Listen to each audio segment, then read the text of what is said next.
नमस्कार दोस्तों, इस इलाशन में आपका फिर से स्वागत है। मैं एडवोकेट दीपक आज आपको बताऊंगा वसीयत के बारे में। जी हाँ दोस्तों, इस वीडियो में हम डिस्कस करेंगे कि अगर किसी इंसान की 2 वसीयत हैं तो उनमें से कौन सी लागू होगी। जी हाँ दोस्तों, वसीयत के बारे में आप सब लोगों ने सुना होगा। वसीयत के बारे में हमारी एक वीडियो भी है जिसमें हमने लिखा हुआ है, बताया हुआ है कि भाई वसीयत कैसे बन सकती है, मजबूत वसीयत के कौन से ग्राउंड हो सकते हैं और वसीयत के क्या क्या इंग्रेडिएंट्स होने चाहिए। आप चैनल पर जाके उस वीडियो को देख सकते हो। दोस्तों, वसीयत जो है एक सेंसिटिव डॉक्यूमेंट है। आपको पता होगा कि वसीयत किसी इंसान की इच्छा है कि उसके गुजरने के बाद उसकी प्रॉपर्टी किसके पास जाएगी, और वसीयत तभी लागू होती है जब कोई इंसान गुजर जाता है, वो तभी एक्शन में आती है। किसी इंसान के जीते जी अगर वो वसीयत करता है तो उस ज़मीन का वो तब तक मालिक रहता है जब तक वो जीता है। उसके बाद वो प्रॉपर्टी उस वसीयत के अनुसार उस इंसान को चली जाती है जिसको वो वसीयत में जो है प्रेफर करता है कि भाई मेरी प्रॉपर्टी किसको जानी चाहिए और किस तरह हक किसको दिया जाना चाहिए। तो दोस्तों, अब हमारे पास एक केस था जिसमें एक बुजुर्ग इंसान थे, उनका एक बेटा था जो उनकी सेवा करता था और एक दूसरा बेटा था जो उनके पास नहीं रहता था। तो ऐसे में उन्होंने क्या किया कि भाई बुजुर्ग को लगा कि जो सेवा करता है यही मेरे लाड प्यार करता है, तो अब उन्होंने वसीयत उस बेटे के नाम कर दी और प्रॉपर्टी की वसीयत उसके नाम होने के बाद बेटे ने अपने रंग पलट दिए। तो उसको लगा कि प्रॉपर्टी तो तेरे नाम होनी ही है, तो फिर उसने जो है उसके साथ व्यवहार अच्छा नहीं किया, जिस कारण से वो जो है उस व्यवहार के कारण उसने दूसरे बेटे के पास जाना ठीक समझा और उसने जो है दूसरे वाले ने उसका कंडक्ट पहले की तरह ठीक रखा।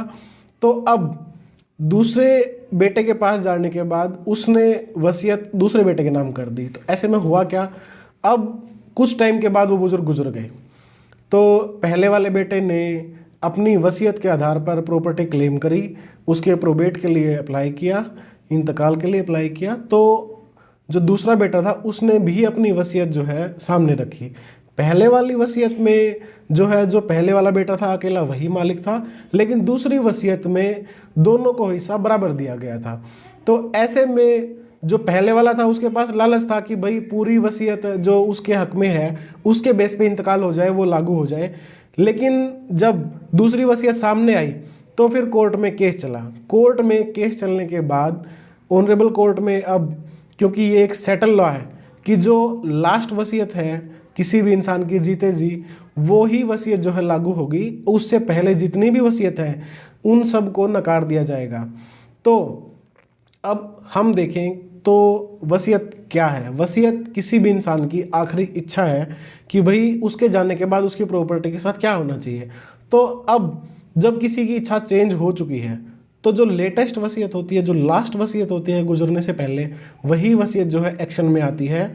और वसीयत जो है एक बहुत ही सेंसिटिव डॉक्यूमेंट है और उसके जो उसका सस्पिशियन कि भाई उसमें जो संशय की बात क्या रह जाती है कि भाई वसीयत जो है वो उस एग्जीक्यूटर जो है, एग्जीक्यूटेंट जो है, उसके गुजरने के बाद लागू होती है। तो अब वो तो बताने को रहा कि भाई कौन सी वसीयत सही है, कौन सी गलत है, कौन सी फर्जी है, कौन सी लागू होनी चाहिए, क्योंकि वो तो गुजर चुके हैं जो वसीयत करने वाले हैं। तो जो वसीयत को कोर्ट में साबित किया जाता है तो जो सबसे लास्ट वसीयत होती है वही एक्शन में आती है और उसके अनुसार ही प्रॉपर्टी का डिस्ट्रीब्यूशन होता है। तो इस वीडियो में इतना ही दोस्तों। अगर आपको वीडियो में जानकारी सही लगे तो वीडियो को लाइक करना, चैनल को सब्सक्राइब करना, साथ ही बेल आइकन को जरूर प्रेस कीजिएगा ताकि हर वीडियो की नोटिफिकेशन आप तक सबसे पहले पहुंचे। Thank you.